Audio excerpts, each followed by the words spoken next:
Kalau menurut Abah sendiri, menurut Abah terlepas daripada kalah dan menangnya Pilpres, terlepas daripada Abah mendukung dan tidak mendukung siapa itu, terlepas daripada urusan yang itu, bahwa demokrasi hari ini tidak baik-baik saja.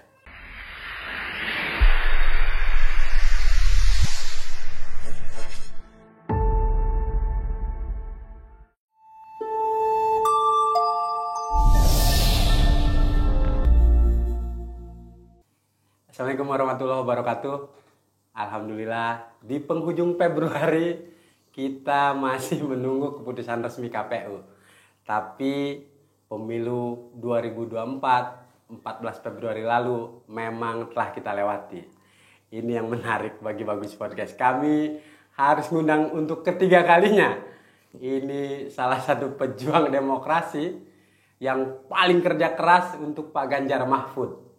Tapi kita harus bincang dengan beliau bagaimana Abah Elang menyikapi hasil perhitungan cepat pemilu 2024. Kita sapa dulu. Assalamualaikum, Mbak. Waalaikumsalam, Mas Afrol. Alhamdulillah. Sehat ya? Alhamdulillah, Abah. Makin kece aja. Ini kerennya Abah nih. Saprol 1 pekan sampai 2 pekan setelah 14 Februari ketemu pendukungnya Pak Ganjar Mahfud, ketemu pendukungnya Pak Anies Caimin, ketemu pendukungnya Pak Prabowo dan Pak Gibran. Hanya teman-teman projo yang happy kalau ketemu. Yang selebihnya kalau ngomongin pemilu, waduh, pada murung, lesu semua. Lesu. Tapi Abah beda ini, Bah. Gimana Abah cara menyikapinya, Bah? 14 Februari menjadi tolak ukur bagi semuanya, di mana demokrasi itu diperjalankan secara baik atau dinilai tidak dengan baik. Oke. Karena sekarang masih pro kontra, meskipun nanti keputusan 14 Februari itu akan ditentukan oleh KPU pada tanggal 20 Maret. Bulan depan.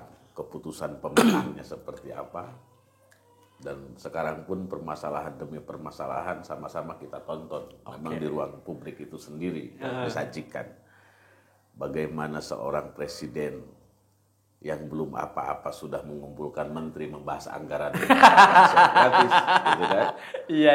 Terus di sisi yang lain KPU berjibaku mencari pembenaran tentang aplikasi Sirekap dan Realcon, gitu kan? Di sisi lainnya partai koalisi 01 dengan 03 sekarang sedang membahas tentang bagaimana hak angket. Iya. Artinya bahwa demokrasi 14 Februari kemarin itu melahirkan segudang tanda tanya besar. Jadi bukan hanya KPU yang punya gudang ya? Ya, bukan hanya KPU. Tentunya bagi masyarakat ini sebagian pihak ada yang merasa lemah lesu, Bang Sapro. Di pihak lain ada yang merasa kecewa. Ya. Tetapi bagi kami, khususnya Abah pendukung Pak Ganjar dan Pak Mahfud, kami itu merasa senang dan berbahagia bukan dikarenakan menang ataupun kalah. Oke. Kami merasa hari ini berbahagia sekali bahwa kami berada pada barisan yang pro demokrasi. Asik. Kami tidak akan pernah menggadaikan harkat martabat bangsa dan negara. Kami tidak akan pernah membubarkan kedaulatan rakyat. Kami tidak akan pernah membohongi, membodohi rakyat itu sendiri. Dan apa yang kami jual kemarin tentang visi dan misinya Pak Ganjar dan Pak Mahfud, itu menurut kami lebih realistis daripada yang lain-lainnya. Gitu loh. Oke. Makanya kami tidak merasa lemah meskipun kami berada pada pihak yang kalah. Oke. Gitu. Pada prinsipnya bahwa kami tetap berada pada barisan demokrasi. Seperti itu. Tapi pasca pemilu pernah ada rapat evaluasi bareng di tim nasional? Itu tentu dilakukan, bahkan beberapa kali dilakukan. Jangankan di TPN ya, TPD dan yang lain, pihak relawan pun sama, mereka berkumpul evaluasi kesalahannya di mana, kekurangannya di mana. Toh selama ada yang bekerja 2 tahun, ada yang bekerja 1 tahun, atau yang baru bulanan gitu kan. Iya. Door to door dilakukan terhadap masyarakat. Penyampaian visi dan misi dilakukan terhadap rakyat itu sendiri. Dan masyarakat menerima itu. Hanya saja mungkin seperti apa yang disampaikan kawan-kawan di TPN ya. Tahun 2029 itu udah nggak usah ada pemilu, langsung pilih aja. Langsung dipilih saja katanya begitu kan. Kan yang bicara Arya Bima yang begitu ya. Kata Arya Bima udah 2029 tidak harus ada pilpres, tidak harus ada pileg, udah langsung pilih saja. Aklamasi ditentukan siapapun. Kenapa? Karena ternyata visi misi yang dijual dengan kerja keras yang luar biasa itu habis. Habis hanya dengan satu malam saja. Gitu kan? Hanya dengan satu malam. Perlu Bang Saprol ketahui bahwa kerja timnya Pak Ganjar ada yang 2 tahun Mas Saprol. Mereka ke pelosok-pelosok menyampaikan tentang pentingnya menjaga demokrasi agar rakyat tetap berdaulat. Dan mereka memahami itu semua. Artinya bahwa jiwa nasionalisme mereka masih tinggi. Gitu loh. Bubarnya dikarenakan apa? Bubar satu malam kita Bang Saprol. Karena kan sekarang sudah bukan lagi hal yang ditutup-tutupi. Semua masyarakat Indonesia bahkan dunia menyaksikan hari ini bagaimana politik di Indonesia, bagaimana demokrasi di Indonesia yang diberjalankan. Apakah ini baik ataukah ini tidak? Kalau menurut Abah sendiri, menurut Abah terlepas daripada kalah dan menangnya Pilpres, terlepas daripada Abah mendukung dan tidak mendukung siapa itu, terlepas daripada urusan yang itu, bahwa demokrasi hari ini tidak baik-baik saja. Nih kayaknya gitu loh. Abalang berusaha tegar hari ini. Tapi Saprol pelan-pelan mau mancing Abah. Nyangka nggak Abah bahwa kita pemilunya katakanlah ini yang terburuk katanya di 2024? Abah melewati pemilu itu bukan 1-2 kali pemilu, Bang. Zaman Orde Baru kita ikut. Dari Orde Baru ke Reformasi dan sampai hari ini. Kalau kita berbicara yang terbaik pada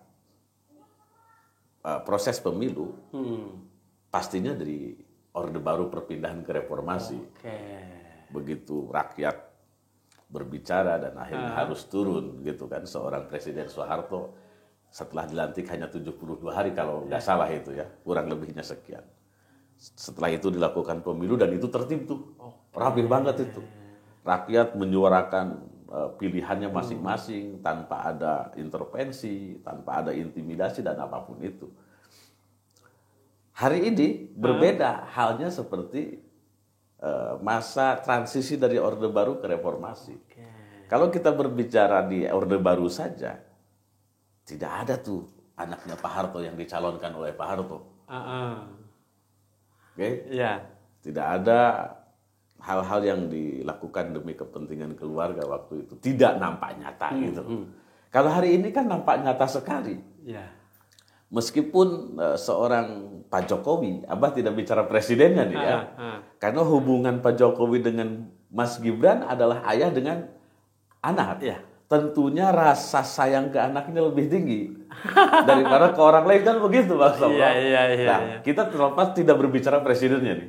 Berbicara seorang Pak Jokowi terhadap Mas Gibran, hubungannya antara ayah dengan anak.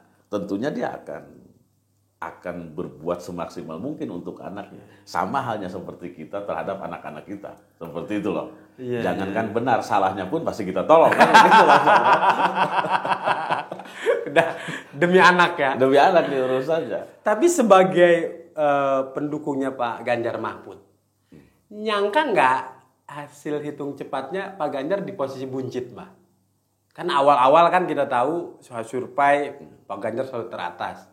Disusul Pak Prabowo, lalu Pak Anies. Tiba-tiba setelah 14 Februari, kita disajikan hasil hitung cepat, justru bahasa wartawan nyungsep suara Pak Ganjar. Kami tuh tidak pernah menyangka akan separah itu.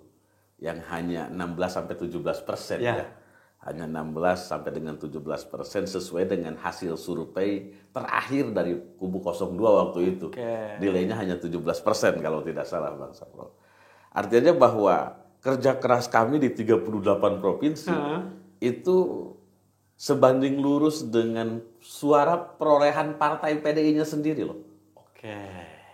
Partai PDI Perjuangan sekarang 16, sekian persen, ya. 17-an lah. 17%-an lah.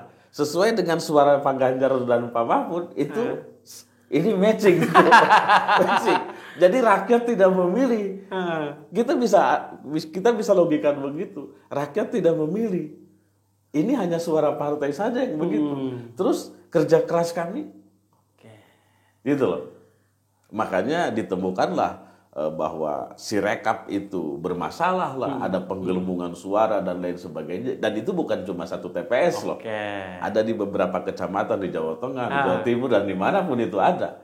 Bahkan di Banten sendiri kita saksikan suara hanya 300 per TPS, tapi ada yang 800 per TPS ya kan? Ya. Itu untuk di daerah Paku Haji kalau tidak salah. Betul. Di daerah Kabupaten Tangerang. Nah ini hal yang perlu sekali kita kawal secara bersama-sama agar masyarakat pun melek nih.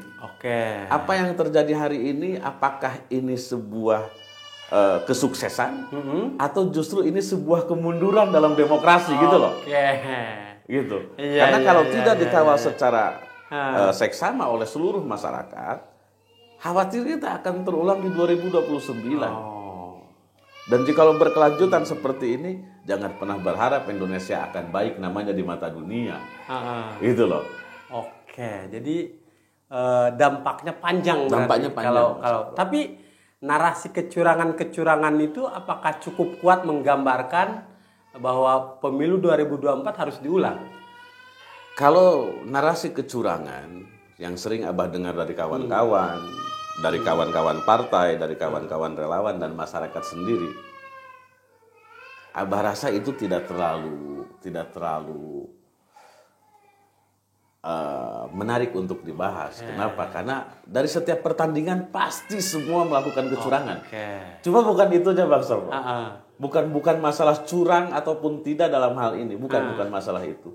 Yang lebih kita permasalahkan ialah di mana martabat demokrasi itu kita junjung tinggi, kita letakkan di mana? Substansinya itu. Bukan masalah curang dan tidak. Setiap pemain yang namanya pertandingan pasti akan melakukan kekeliruan. Cuma tarafnya aja yang berbeda. Entah itu besar atau itu kecil, entah itu tinggi atau itu rendah. Gitu loh. Tidak hanya pemain, wasitnya pun sering keliru. Wasitnya keliru. Maka tidak menarik kita membahas sebuah kecurangan.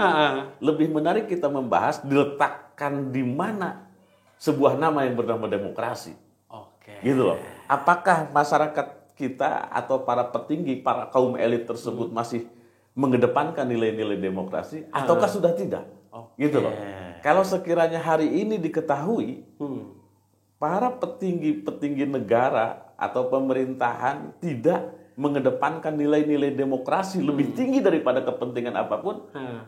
Wah ini 98 terulang Bang Sapro. 98 bisa terulang? Oh iya. Sudah pasti terulang. Wah ini enaknya ngobrol dengan Abang Lang. Pendukung Ganjar Mahfud yang lain melihat kenyataan hanya 17% di posisi buncit. Marah. Kecewa jelas. Pasti. Menyoroti kecurangan. Teriak soal, ini bansos nih, politisasi bansos. Pasti. Makanya suara Ganjar. Abah meletakkannya tidak di situ. Tapi bagaimana masa depan demokrasi di kita. Sapro punya data, Bah. Banten, suara Pak Ganjar di bawah 10%. Hasil quick count. Ya. Tadinya Sapro mau fokus pertanyaan itu. Tapi ketika kita data Jawa Tengah, Bali, yang katanya kandang banteng juga ambruk di sana, Pak Ganjar. Artinya Abah tertolong dengan dua daerah itu. Kalau misalnya hanya di Banten yang remuk, ini alamatnya kan ke Abah. Ini faktanya di kandang bantengnya juga hampir secara keseluruhan. Dan bagi kami para wartawan, wajar pendukung Ganjar Mahfud kalau teriak, ini dampak politisasi bansos. Abah punya komentar soal bansos ini, Pak. Jadi Abah bilang begini, harusnya kita itu menghilangkan kemiskinan agar masyarakat sejahtera. Kenapa? Agar kemiskinan tersebut tidak dijadikan alat, tidak dijadikan kendaraan untuk mencapai kekuasaan. Artiannya bahwa Jikalau hari ini kita masih berpikir tentang bagaimana nasib kemiskinan yang ada di Indonesia hanya dengan memberikan sesuatu yang instan, tidak berpikir tentang bagaimana untuk memberikan kailnya, gitu kan, tidak memberikan jaringnya, tidak memberikan rumah untuk pekerjaannya, maka sampai kapanpun kemiskinan itu akan dijadikan alat untuk kekuasaan. Artinya bahwa masyarakat di kita itu tingkat kesejahteraannya masih kurang, Bang Sapro. Termasuk Abah sendiri. Termasuk kami para termasuk Abah sendiri. Jadi bukan berbicara tentang orang lain, termasuk kita. Hanya mungkin yang sadar berdemokrasi, dia tidak akan terbeli dengan apapun itu. Yang kurang kesadarannya, ini bisa tergerus dengan hal-hal tersebut. Atau gitu jangan-jangan memang orang-orang miskin seperti kami ini memang sengaja dipelihara negara untuk kepentingan politik. Itu pertanyaannya. Apakah program-program untuk memberantas kemiskinan itu memang sengaja dibuat dan diberlakukan untuk tetap menjadi kendaraan kekuasaan? Atau memang secara serius ingin dientaskan yang namanya kemiskinan agar seluruh masyarakat itu sejahtera? Gitu loh. Tinggal dua saja pertanyaannya. Ini arahnya arah kemana nih? Jadi kalau Abah sekarang sudah siap-siaplah kita untuk ngantri makan siang, Bang Sapro. Kita sampaikan ke anak-anak Abah yang masih sekolah, kamu nanti dapat makan siang gratis tahun 2025. Kamu siap-siap ngantri. Mudah-mudahan kamu berdirinya tidak capek. Siap. Di sisi lain kita tanya, kamu mau begitu tidak? Oh, tidak mau. Saya mau makan dari hasil keringat saya sendiri. Nah, itu yang lebih baik. Gitu loh. Jadi optimisme tetap harus dibangun, Pak. Harus dibangun. Siap. Kita lanjutkan, Pak. Ini yang menarik. Kami agak kerepotan mencari data dari 38 provinsi. Pak Ganjar Mahfud unggul di provinsi mana? Nggak ada. Di Banten dari 8 kabupaten kota? Nggak ada. Tidak ada satupun. Berarti masih lebih gokil Anies Caimin ya. Di Aceh misalnya dia unggul. Bahkan di 8 kabupaten kota di Banten rasa-rasanya ada 1 kabupaten kota yang diambil tuh sama pasangan nomor 1. Betul. Nyesel nggak Abah keluar Golkar, meninggalkan Golkar demi Pak Ganjar seperti podcast kita pertama. Bang Sapro, sebuah konsekuensi dalam pilihan politik itu jauh daripada kata penyesalan. Asik. Gitu. Iya. Abah sudah paham bahwa hari ini kita di posisi yang kalah. Di posisi yang serba tidak menguntungkan. Tetapi ini tidak menyurutkan jiwa juang kita untuk terus berbakti terhadap bangsa dan negara. Karena bukan hanya di Indonesia kita berbuat, gitu kan? Banyak juga kita lakukan hal-hal yang kecil, bagaimana bertalian dengan seni budaya, dengan keagamaan, dan lain sebagainya yang perlu kita rawat juga. Ketimbang kita harus bermurang durja, murung, gelisah, kecewa, dan lain sebagainya, gitu kan? Itu kan tidak benar juga seperti itu. Ujung-ujungnya darah tinggi, Pak. Ujung-ujung darah tinggi. Ini kan sudah selesai. Jadi tanggal 14 pencoblosan, begitu quick count kita lihat sampai malam hari Abah tongkrongin, kita tetap kalah angkanya. Abah langsung kumpulkan kawan-kawan, Abah kumpulkan tim, Abah ucapkan terima kasih bahwa hari ini kalian telah membersamai Abah dan membersamai Pak Ganjar, dan mohon maaf atas segala kekurangannya, bahwa hari ini kita kalah. Tetapi kekalahan ini bukan kalah kita untuk tetap berjuang demi nusa dan bangsa. Terus berbuat baik, terus bersemangat demi bangsa dan negara. Seperti itu, Bang Sapro. Sedap. Tapi kita coba pancing emosi Abah Lang. Bah, ini seperti podcast yang kedua kalau nggak salah.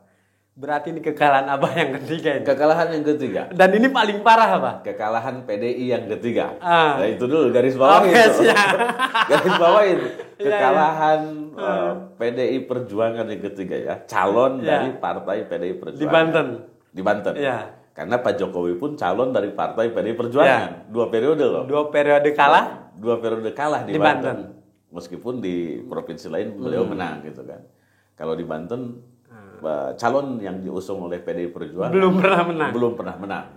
Dan apesnya pemilu 2024 Pak Ganjar yang didukung PDIP, yang Abah perjuangkan dengan teman-teman, tidak hanya kalah di Banten tapi juga tidak dilantik kan? Tidak lanjut. Secara keseluruhan memang kalah gitu. Memang kalah. Kemarin sempat Abah ketemu dengan kawan-kawan di Jakarta, bertemu dengan Pak Ganjar, dan Abah sampaikan, Bapak mohon maaf, kerja kami belum maksimal. Oke. Kalaupun ini menjadi sebuah kesalahan, mungkin ini kesalahan kami. Iya. Tetapi perlu Bapak ketahui bahwa ini sudah semua sumber daya kami keluarkan. Siang malam kami tidak pulang, kami di lapangan, kami coba sampaikan, berikan pengertian terhadap masyarakat. Satu hal yang saya petik Bapak, apa itu Bah? Nasib belum berpihak untuk kita. Mungkin lebih baik kita seperti ini, dan bukan berarti Tuhan tidak memberikan peluang untuk berbuat di tempat yang lain. Dengan pekerjaan-pekerjaan yang lain. Toh tanpa harus menjadi pemimpin pun hari ini kita sudah berbuat.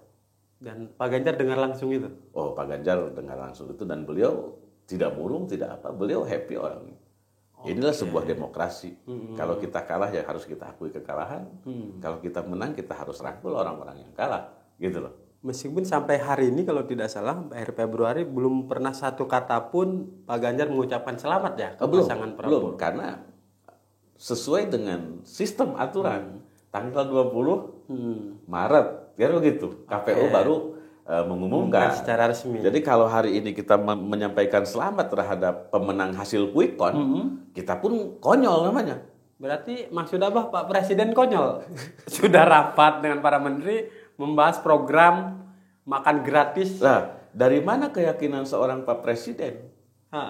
Jikalau KPU tidak mengumumkan hasilnya. Itu loh Bang Sabrol.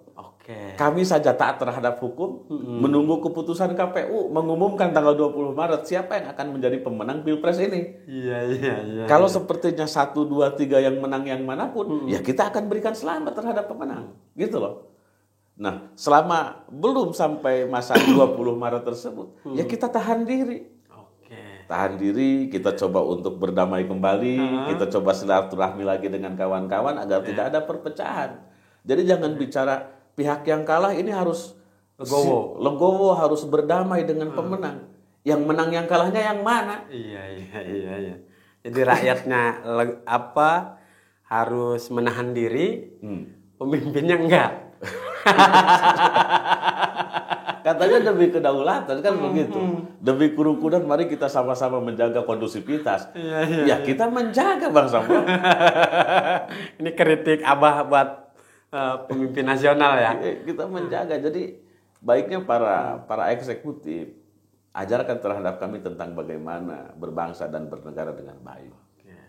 Karena hidup di negara Indonesia yang 273 juta jiwa, agamanya banyak, rasnya 300, suku bangsanya ada 1000 bangsa, tidak mudah. Kami pun pahami itu. Tapi setidaknya jangan pertontonkan segala sesuatu yang menggelitik kepikiran dan hati kami. Gitu loh. Sedap. Kita masuk ke segmen terakhir nih Pak. Ada beberapa pertanyaan yang mesti Abah Lang jawab. Setelah pemilu 2024, Pak Ganjar Mahfud kalah. Meskipun quick count PDIP secara nasional kemungkinan pemenang pilegnya. Lalu langkah Abah kemana? Tetap di merah kah? Abah akan mantapkan di merah Bang Sapro. Asli. Pilkada bentar lagi. Jadi nih, Pak. kalau kata orang kampung begini, sampai ajur di Nuberemba gitu. Sampai ajur di Nuberemba. Hari ini Abah punya beban untuk menyampaikan terhadap masyarakat tentang seorang negarawannya Ibu Megawati Soekarno Putri. Dulu masyarakat banyak persepsi yang miring terhadap Ibu Megawati. Hari ini Abah coba sampaikan terhadap masyarakat, terhadap kawan-kawan bahwa seorang pemimpin negara dari 7 orang pemimpin di Indonesia yang menjaga nilai demokrasi itu ialah Ibu Megawati Soekarno Putri. Karena nggak memaksakan anaknya jadi calon presiden. Bukan cuma itu Bang Sapro. Ada lagi. Kalau dia mau menggunakan kekuasaannya, menggerakkan semua unsur TNI, Polri, ASN seperti Orde Baru katakan demikian, dia sangat bisa karena dia pernah mencalonkan diri sebagai presiden pun dan itu tidak beliau gunakan. gitu loh. Artinya dari sudut pandang yang itu kita bisa nilai siapa yang pro demokrasi dan mana yang abu-abu tentang demokrasinya. Begitu loh Bang Sabro.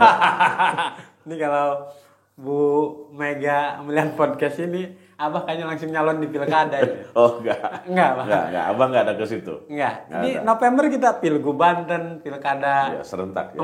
Serentak. Calon-calonnya sudah mulai terdengar sih. Di kuping ada yang dari Golkar, yang dari PDI, yang dari mana-mana ya. Ada itu. Cuma ada juga masyarakat dan tokoh yang datang ke Abah. Bagaimana dengan Pilgub dan pilkada? Tunggu 20 Maret. Tunggu 20 Maret. 20 Maret seperti apa? Pasti pakar hukum di kita, pasti negarawan di kita hari ini sedang berjibaku memikirkan tentang nasib bangsa dan negara, tentang pilpres ini, dan mungkin mereka merumuskan sesuatu agar bangsa kita tetap baik-baik saja, agar masyarakatnya selalu percaya terhadap pemerintahan dan konstitusinya, gitu loh. Ya kan? Jadi jangan buat kami tidak percaya, Iya. Sekarang nih kalau Bang Saprol dari awal bicara ada kecurangan dan lain sebagainya, percuma kita kumpulkan juga Bang Saprol. Kecurangan demi kecurangan kita kumpulkan, dilaporkannya kemana? Ke MK. Ada pamannya Bang Saprol. Iya. Terus mau dilaporkan kemana lagi sama kita? Iya. Ke Bawaslu misalnya. Kan sudah bukan ranah Bawaslu. Ya kan? Jadi ada suara hak angket DPR, ini menarik ini.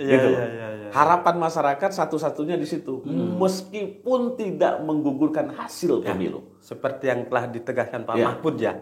Meskipun tidak menggugurkan hasil pemilu, tapi setidaknya masyarakat tahu bahwa Pilpres 2024 yang dilaksanakan 14 Februari itu terindikasi seperti apa. Gitu loh. Nah itu berarti ada beberapa pihak yang risih dengan isu hak angket ini. Ya, yang melakukan tentunya. Kalau yang tidak melakukan biasa-biasa saja. Iya. Apa yang harus ditakutkan kan? Betul Pak. Kita nggak perlu takut terhadap sesuatu yang tidak kita lakukan, gitu. Ini di dua pertanyaan terakhir. Lalu bagaimana dengan relawan Ganjar yang ada di Banten? Apakah disiapkan untuk bersatu satu barisan kembali di pilkada 2024 terutama di Banten nanti kan November juga kita serentak Pilgub, pemilihan wali kota, pemilihan bupati, atau Abah butuh waktu istirahat dulu 3 bulan baru kembali lagi susun barisan? Gimana Abah langkah selanjutnya Bang? Hari ini Abah aktif di kepemudaan Bang Saprol. Asik. Setelah Pilpres kemarin 2 hari berserang Abah langsung ke Jakarta dan Abah bicara dengan kawan-kawan aktivis tunda tentang apa polemik tentang Pilpres hari ini, mari kita berbicara tentang kepemudaan. Dan kita berbicara tentang kepemudaan, alhasil kita akan kuatkan lagi tentang kepemudaan dari unsur lembaga KNPI dan lain sebagainya. Jadi ini isu-isu menarik yang sedang kami geluti hari ini. Bahkan besok pun Abah berangkat ke Rusia. Ke Rusia, Abah? Ke Rusia dalam acara Festival Pemuda Muslim Dunia. Nah, Indonesia alhamdulillah mendapatkan porsi di sana dan kita akan berangkat ke sana.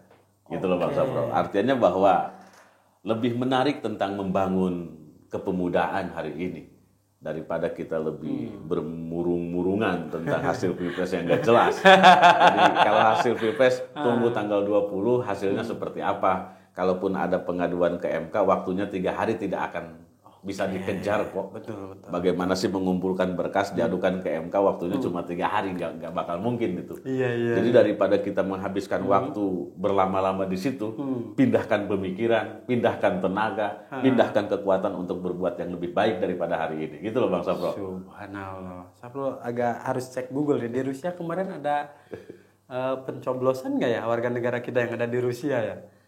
Ada mungkin. Ada kayaknya. Ada mungkin. Banyak juga keluarga kita. Ya, tapi percuma juga Abang nggak bisa kampanye kan, Dan pemilunya udah lewat. Ternyata bulan besok itu, bulan Maret, di Rusia itu Pilpres juga Bang Saprol. Pilpres juga makanya kami ingin lihat nih bagaimana masyarakat Rusia dalam menghadapi Pilpres. Apakah sedemokrasi yang di kita ataukah tidak? Apakah berlaku bansos dan lain sebagainya ataukah tidak? Kenapa? Karena di Rusia ada beberapa cuaca, salah satunya dia tidak lepas daripada salju. Yang pasti iya, jiwa juangnya lebih kuat daripada kita yang hanya iklimnya tropis gitu loh. Iya. Nanti tolong diintip, Bah, kalau di Rusia ada MK, apakah itu pamannya Pak Putin? Bukan itu. Pasti akan ada itu. Oke, ini paling pamungkas nih, Bah. Pak Mahfud demi Pilpres 2024 mengundurkan diri dari jabatan Menko Polhukam. Pak Ganjar juga mantan gubernur 2 periode Jawa Tengah, tapi beliau bukan ketua umum partai.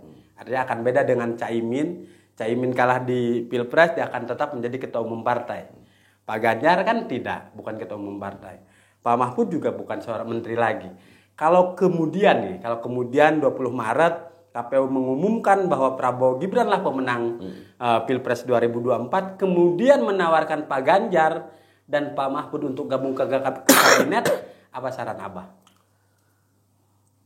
Abah tahu Pak Ganjar seperti apa, dan tahu sedikit banyak catatan Prof Mahfud dari track record dia dari legislatif ke ketua MK dan lain sebagainya. Mereka bukan bermental yang berkhianat terhadap barisannya, Bang Sapro. Mereka itu justru orang-orang yang taat dan patuh terhadap pimpinannya. Sebagai salah satu kader daripada Partai PDI Perjuangan, memiliki ketua umum Ibu Megawati Soekarno Putri, pasti Pak Ganjar tidak akan pernah berkhianat terhadap mandatnya Ibu Megawati. Kalau kata Ibu Ketua Umum bergabung, ya pasti dia bergabung. Kalau kata Ibu Ketua Umum tidak, kita menjadi oposisi, ya oposisi gitu loh. Jadi artinya takaran di situ, ini takaran sebuah nilai kepercayaan. Dan Pak Ganjar sangat menghormati Ibu Megawati Soekarno Putri. Artinya bahwa beliau tidak akan pernah mengkhianati mandat daripada ketua umumnya. Dan Abah percaya itu. Asik. Aman banget jawaban Abah ya. Tapi nanti akan kita lihat apakah Pak Ganjar dan Pak Mahfud tergoda ketika ditawari oleh Prabowo Gibran masuk kabinetnya. Di paling ujung, Mbak, kita juga berduka. Pemilu 2024 banyak memakan korban jiwa. Bahkan di Provinsi Banten sampai 25 Februari sudah ada 19 orang Abah dengar itu. Pemilu yang telah meninggal. Abah apa ininya pemberian kekuatan untuk teman-teman kita yang ada di KPU dan Bawaslu? Atas nama pribadi dan tim golongan Abah di pendukung Ganjar Mahfud, kami turut berduka cita. Kami selalu mendoakan yang terbaik untuk para mendiang-mendiang tersebut. Semoga diterima di sisi Allah dan keluarganya diberikan kesabaran, ketabahan, serta pemerintah harus melek menyaksikan keluarga-keluarga anggota KPPS yang meninggal tersebut, karena kita sama-sama ketahui mereka itu pejuang demokrasi yang tidak harus disalah-salahkan terus. Hari ini KPU menyalahkan KPPS dan lain sebagainya. Janganlah begitu. Mereka sudah cukup meluangkan waktu, kesempatan, tenaga dan lain sebagainya sampai ada yang beresiko meninggalnya. Maka dari itu terhadap saudara-saudara kita yang meninggal dalam kancah demokrasi ini, Abah harap terhadap pemerintah khususnya KPU memberikan apresiasi bentuk bela sungkawa yang sesuai terhadap keluarganya, karena sama-sama kita ketahui bukan karena cukup mereka menjadi ketua KPPS. Betul. Karena cintanya mereka terhadap bangsa dan negara, menjaga sebuah nilai demokrasi. Subhanallah. Gitu loh. Cakep kata pamungkas dari Abah. Kita tentu mengapresiasi Abah Lang. Ini orang pertama ketua atau tokoh relawan pendukung capres-cawapres yang gagal tapi mau podcast di sini. Kita akan undang lagi tokoh relawan yang di 01 yang Anies Caimin, dan nanti tentu saja sambil nunggu 20 Maret kita akan undang juga tokoh relawan dari Prabowo Gibran. Hatur nuhun Abah Lang. Siap, Bang Sabra. Sukses di Rusianya, jaga kesehatan. Siap. Kita akan jumpa lagi di Bagus Podcast berikutnya. Assalamualaikum warahmatullahi wabarakatuh.